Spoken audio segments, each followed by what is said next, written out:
CAC 40 termine la séance sur une note positive ce mercredi en attendant l'issue de la réunion de la Réserve fédérale américaine. Parmi les valeurs qui se sont distinguées, on retrouve Veolia Environnement. Le groupe de services aux collectivités a obtenu l'autorisation sous condition de la Commission européenne concernant le projet d'acquisition de Suez. Le rapprochement entre les deux groupes rentre dans la dernière phase avec une date de clôture de l'OPA fixée par l'autorité des marchés financiers au 7 janvier 2022. Les cessions supplémentaires demandées par l'institution européenne représentent un chiffre d'affaires de 325 millions d'euros, a déclaré le directeur général de Veolia, Antoine Frérot, dans un entretien aux Échos.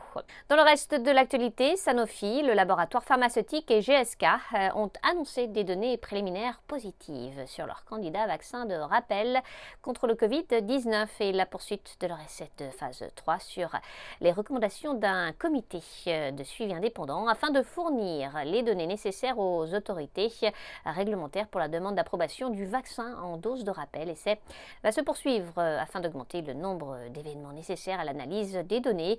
Les résultats sont attendus au premier trimestre 2022.